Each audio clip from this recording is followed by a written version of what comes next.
I would like to take you back to March 1348, almost 700 years ago. It's very cold and there's a penetrating east wind blowing through Mortlake. The Black Death is about to arrive in England. Mortlake is primarily agricultural, with medieval strip farming. The peasants owe allegiance to the lord of the manor, and life is very basic. The river supplies water, and the fields and domesticated animals provide food. Houses are very small, with no glass at the windows, and just a fire for cooking, heating and light. The village is huddled around the houses on Thames Bank and Mortlake's manor house. This map, showing the position of the manor house, was made by John Rock in 1746. The manor house overlooks the Thames. This large and impressive stone-built structure is the only substantial building in Mortlake in the 14th century. It is held by the Archbishops of Canterbury, and thus also referred to as the Archbishop's Palace. The extensive manor of Mortlake includes what are now Putney, East Sheen, Roehampton and Wimbledon. More than 8,000 acres are recorded in the Domesday Survey of 1086.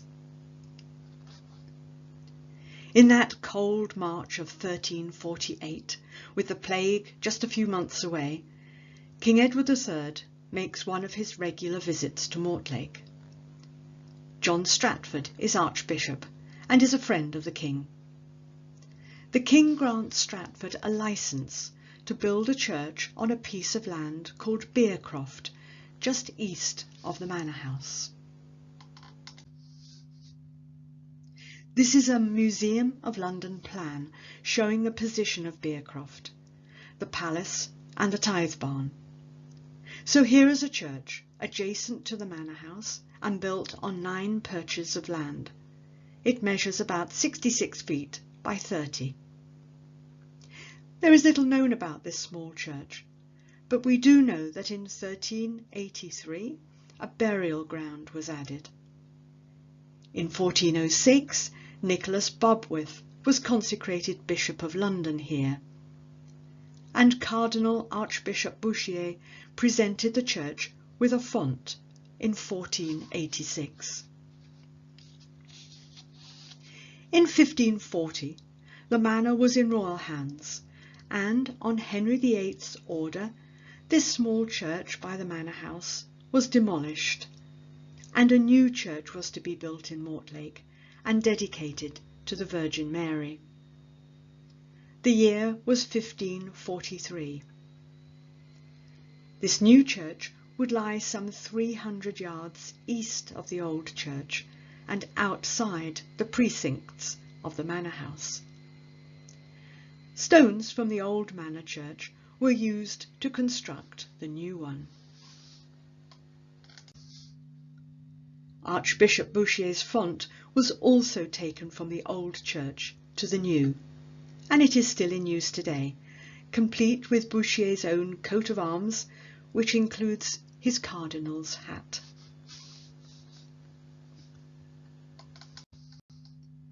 This stained glass depiction of Thomas Bouchier is in St Nicholas Church, Sevenoaks.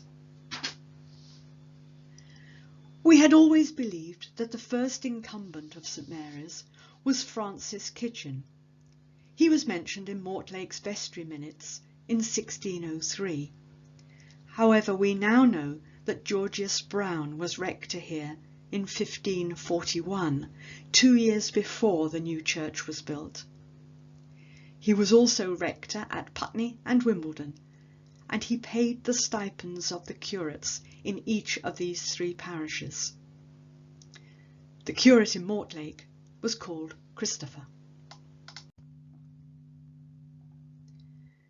1543 was already a significant year. Henry had published the King's Book, which set out the doctrine of the new English Church.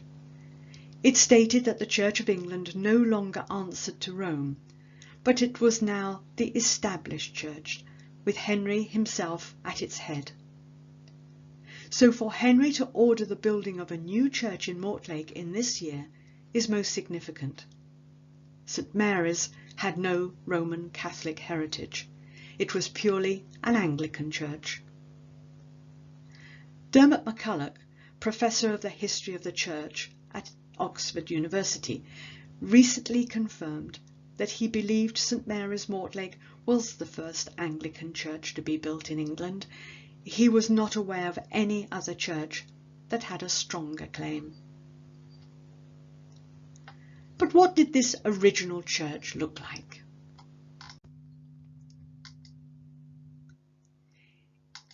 In 1543, it was still a small building, measuring some 70 feet by 23 feet, similar in size to the manor church which it replaced.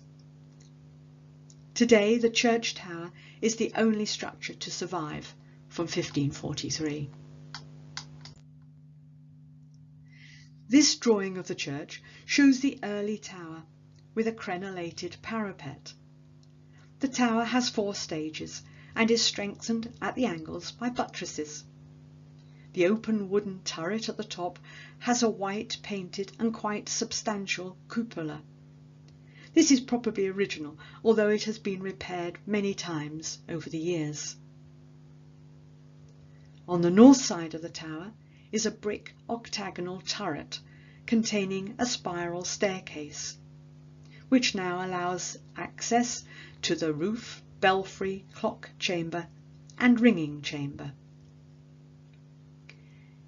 In an inventory of church goods in 1552, 3 bells were listed, as well as a Sanctus bell. This was just 9 years after St Mary's was built, so it's likely that the bells came from the old church. 6 new bells were made in 1694, and 2 further bells were added in 1746. This is a photograph of St Mary's bells today. And the bell ropes. The clock and clock bell were given to St Mary's by Sir Matthew Decker in 1712. The clock was installed in the stage under the bells, with the clock bell in the cupola.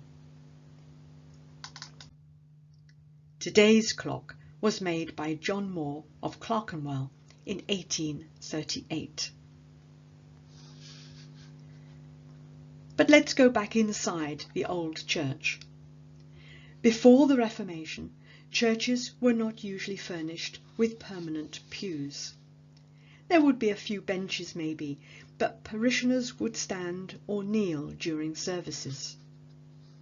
However, with the rise of Protestantism, the Word of God became a prominent feature of services.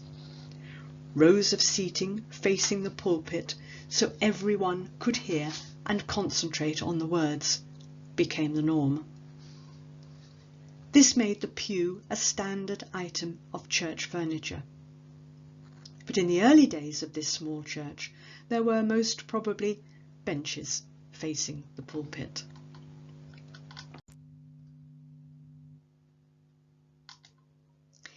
In 1670, the vestry house was built on the north side of the church. The upper floor housed a school for local children.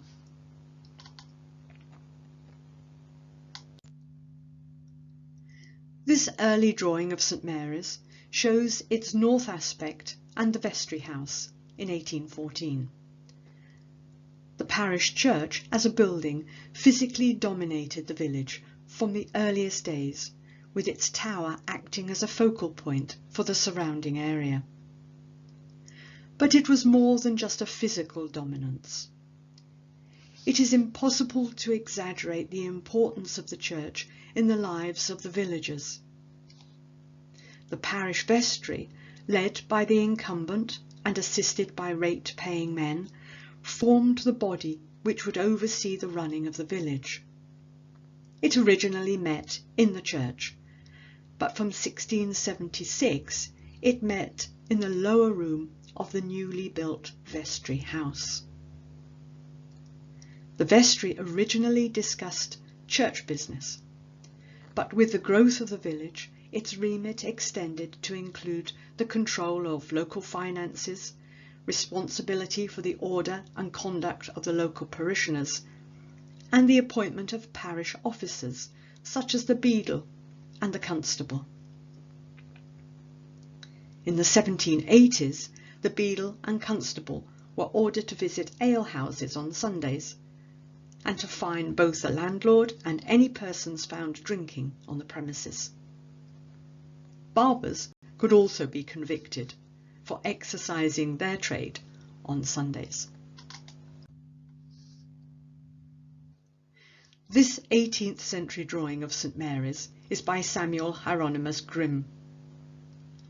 The church was at the centre of village life.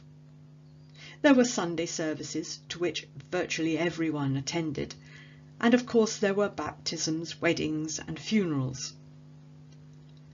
The charity school from 1670, with its church-appointed schoolmaster, was in the vestry house. The village watch house and lock-up were situated in front of the church, with the village stocks placed against its wall. The church also dispensed alms. It was the vestry that provided common coffins.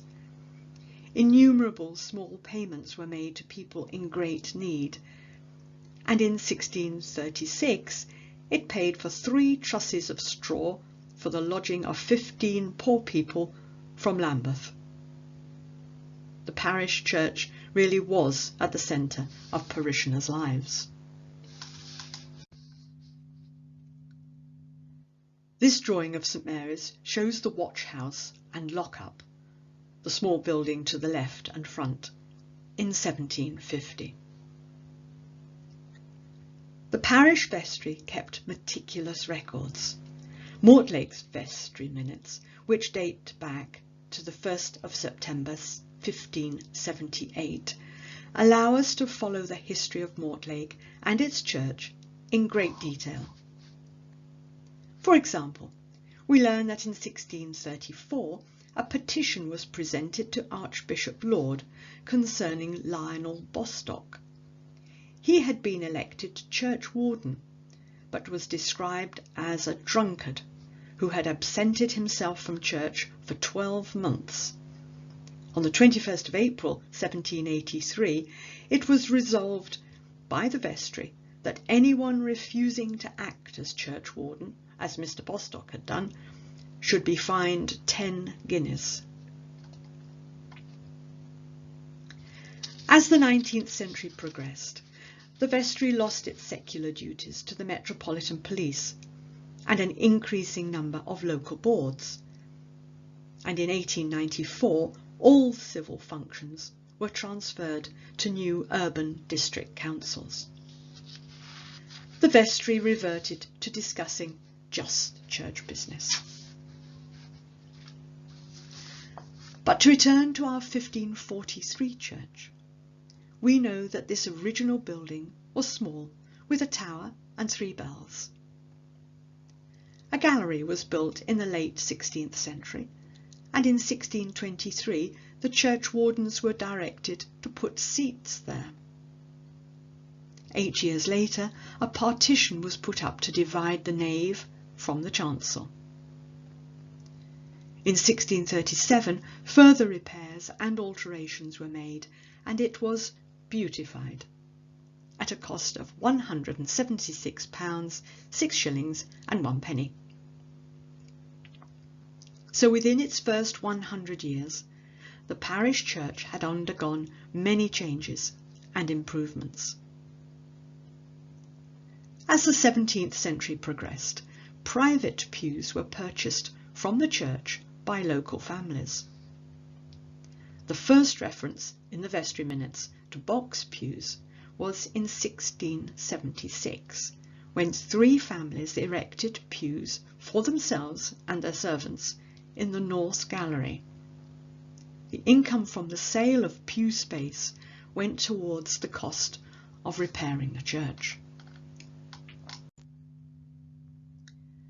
Churches were unheated, and so high-sided box pews helped to keep parishioners warm and protected from draughts, and they also afforded privacy to their occupants.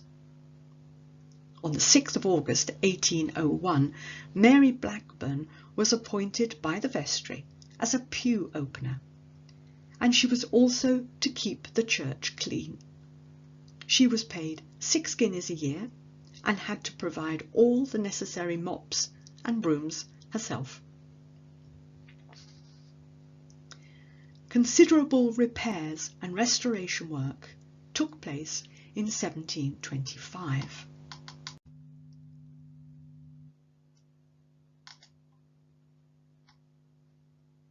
This is a floor plan of 1725. The old south aisle was pulled down and a larger one was built in its place. 4 windows were added to the south wall. Subscribers to this restoration were allocated pews in consideration of their gifts. So those who gave the most had the best positioned pews. An advertisement appeared in the Times newspaper in 1805 announcing the auction of a property in East Sheen, which included a handsome pew in Mortlake Church. In 1743, the vestry declared that no one family was to have more than 1 pew, or to make 2 pews into 1. No one could use a pew that was allocated to another family. In 1795, the tower was repaired and given a plain parapet. Brick facing was added to the 4th stage. This drawing shows the tower post 1795. The church was again enlarged and repaired in 1816 at a cost of £1,200. But the builders missed the dry rot under the pulpit, the reading desk and adjoining pews, which cost a further £41.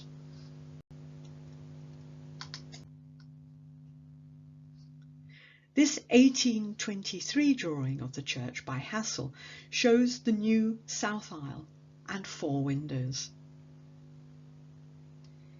In November 1820, a new gallery at the West End was built at a cost of £24.10. This was for the singers, so long as their singing should be approved of. But what music was heard in the church? Mrs. Caroline Robbins recalled that in about 1835, before an organ was put into the West Gallery, the musical instruments were only a violin and flageolet, one of the players being an old man called Toombs, who was a postman and lived near the church. John Eustace Anderson, Mortlake's 19th century local historian, has left us with the memories of people who lived in Mortlake. He recalls Mrs. Benham, who was a pew opener. The pews were then high, and some gentlemen, after coming into church one Sunday, took off their overcoats and hung them over the top of the pew doors. This did not meet with the churchwarden's approval, so he directed Mrs. Benham to go along and push them all in without saying anything. There is no record of the gentleman's responses to Mrs. Benham's actions, but I get the strong impression that pews were the source of much local aggravation.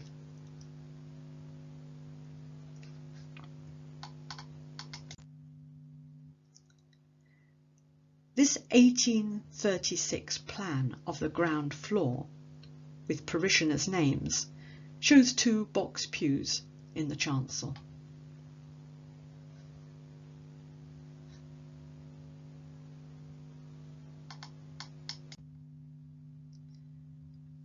And this is the plan of the gallery floor.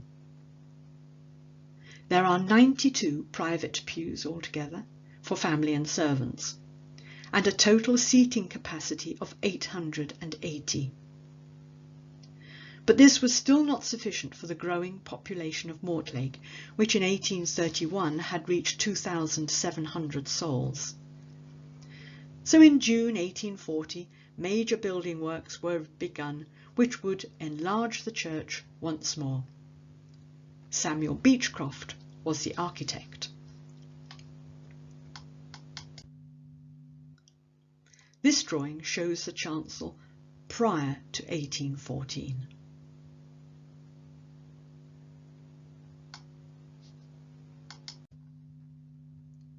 And this the floor plan for the 1840 Beechcroft extension.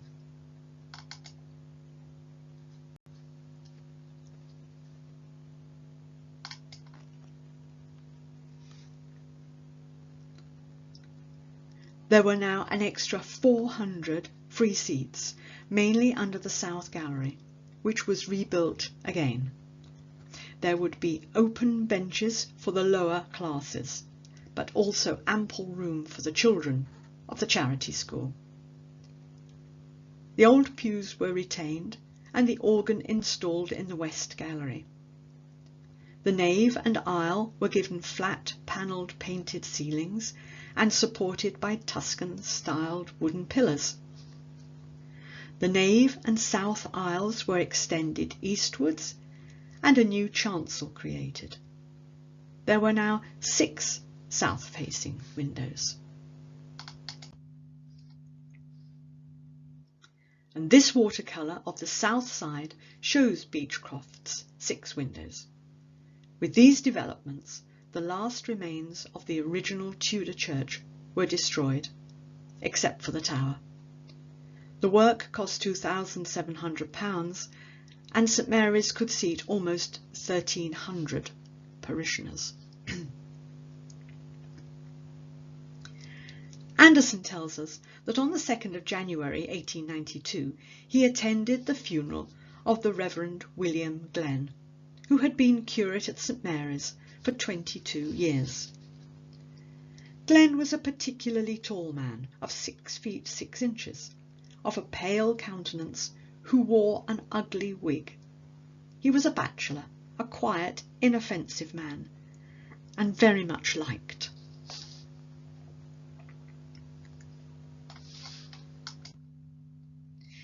This drawing by Albert Betts shows the interior of the Beechcroft extensions. It also shows, most probably, Walter Furneaux, who was vicar from 1896. The Beechcroft rebuilding of 1840 did not prove popular, and there were further alterations in the second half of the 19th century. Stained glass was installed in the east window. The box pews were replaced by conventional lower pews in 1866, and heating and gas lighting were installed. Despite all this, and many other cosmetic improvements, Walter Furneaux still described the Beechcroft church as inconvenient, unsightly, dark, and ill ventilated. So where did Walter Furneaux and Mortlake's other ministers live? A parsonage had originally stood on the north side of Mortlake High Street, just west of Bull's Alley. Francis Kitchen was at the time of the 1618 survey of Mortlake minister at St Mary's, and he was living in what is described as one house anciently called the Vicarage House. By the end of the 18th century, this building was no longer habitable, and incumbents had to find their own accommodation. But in 1867, a substantial and rather grand vicarage was built in East Sheen.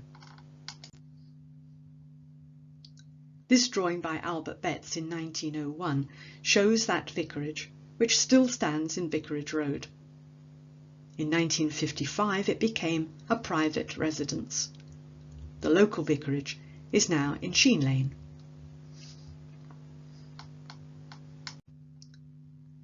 The Reverend Francis Cavendish Roche was a priest at St Mary's from 1910. He was called up in 1914 and became chaplain to the forces. He was sent to Egypt, but he died in November 1915 of typhoid fever and is buried in Alexandria Military Cemetery. There is a memorial chair to the Reverend Roche by the altar rail, which was paid for by parishioners.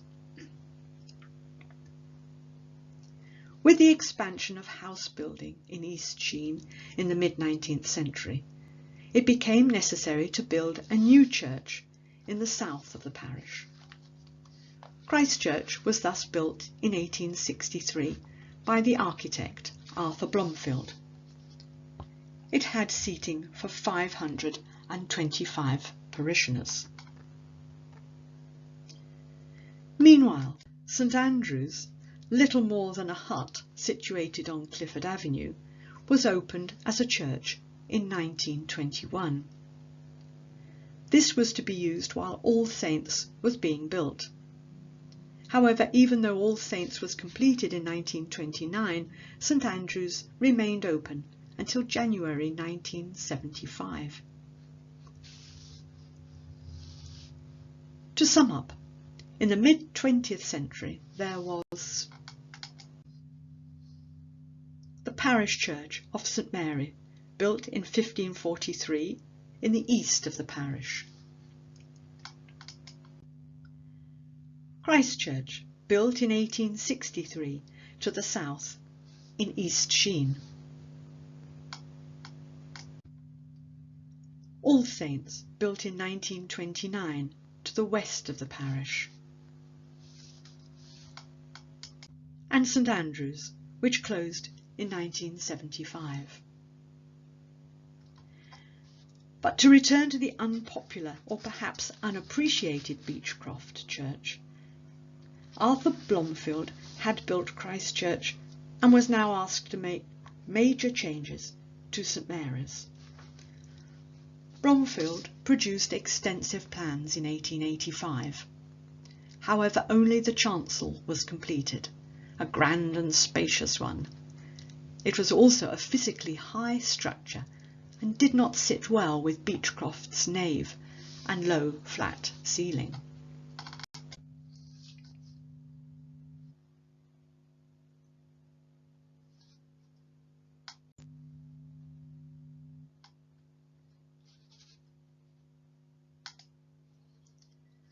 This floor plan of 1885 shows the Blomfield plan. In 1904, sufficient funds had been raised for the remaining rebuilding of the church. Blomfield had died by this time, but his company completed the work to his original design. From April 1905 until April 1906, St Mary's was closed and services were held in the Wigan Hall on Alder Road. However, the building work cost more than was anticipated, and contributions were called for among local families. James Wigan, who had lived in Cromwell House and had been part owner of the Phillips and Wigan Brewery, had died in 1902. His wife Maria gave 1,000 guineas towards the building of the nave. A plaque on the wall commemorates this. But there were also small donations, including, in 1905, those from local ladies who raised £95, 11 shillings and sixpence from the sale of parish-made marmalade. There was now seating for 550 parishioners. The galleries had gone.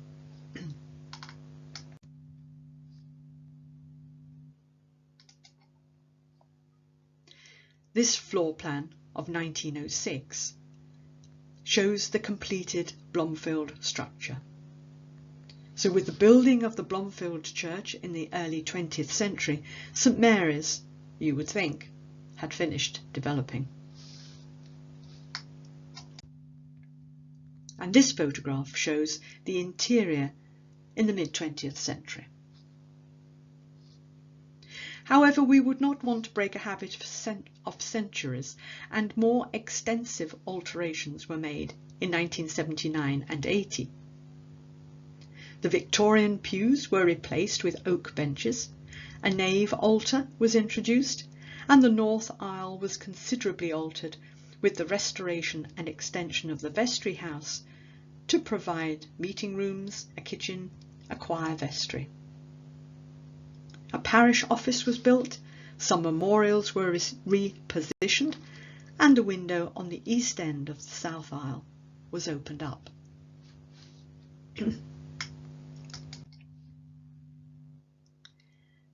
And these are photographs of the 1979 restoration works.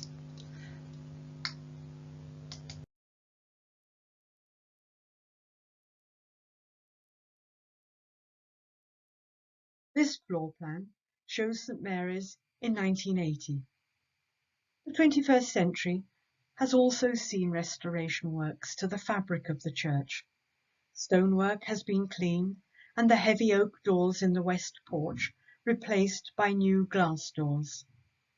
Then in June 2010, major restoration works to the tower were completed at a cost of £167,000. Here we have the whole sequence of floor plans from 1543 until 1980.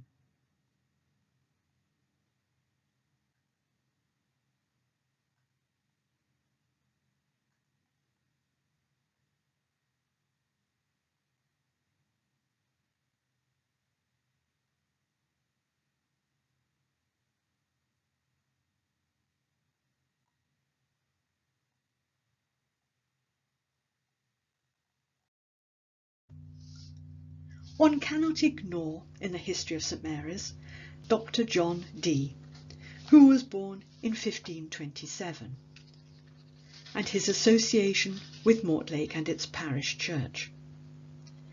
Dee was a mathematician, astrologer, engineer, and renowned scholar. Queen Elizabeth I would come to visit Dee in Mortlake, travelling by royal barge or on horseback from Richmond Palace.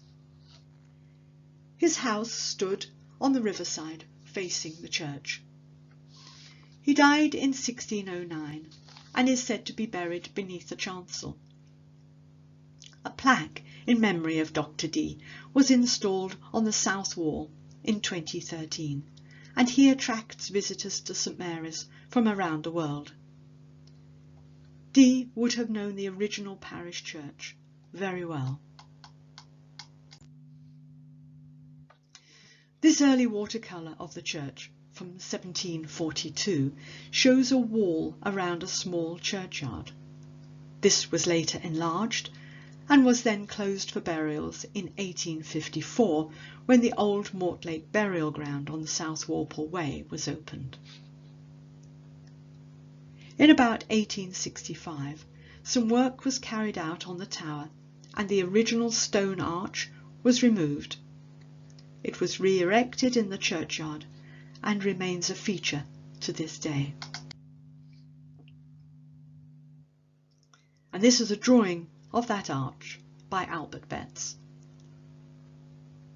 The local council was responsible for keeping the churchyard tidy, but over the decades it became overrun and unkempt.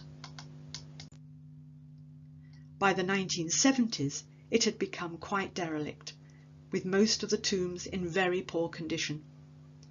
However, in 1893 an appeal was launched to rejuvenate the churchyard, and a landscape architect drew up plans for its restoration. The restoration was very thorough. The tombs were retained and repaired, ornamental trees and shrubs were planted, and the whole area landscaped so that it became a quiet, attractive and welcoming churchyard. The work was completed in 1986 and is maintained by the Friends of Mortlake Churchyard, so that it remains a lovely place to visit. The fortunes of St Mary's ebbed and flowed during the first half of the 20th century. Offertories and congregation numbers rose and fell. During and after the Second World War, the incumbent was very much working alone, and the congregational life of the church suffered. The Reverend Glyn Lewis had been called up in March 1940 and was chaplain to the RAF. Glyn Lewis survived the war and served St Mary's again from 1945 until his retirement in 1960. Samuel Erskine was then appointed vicar and built up a team of assistant curates who injected new life into the church. So that in 1968, when Bernard Jacob became vicar, he was once more based in St Mary's rather than at Christ Church, and St Mary's recovered from some years of neglect. When this church was built in 1543, it was dedicated to the Virgin Mary. But it was always referred to as the Parish Church, for that is what it was.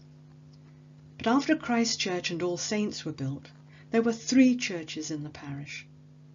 In 1976, the team ministry was formed, whereby St Mary's was no longer referred to as the Parish Church, but by its dedicated name, probably for the first time in its history.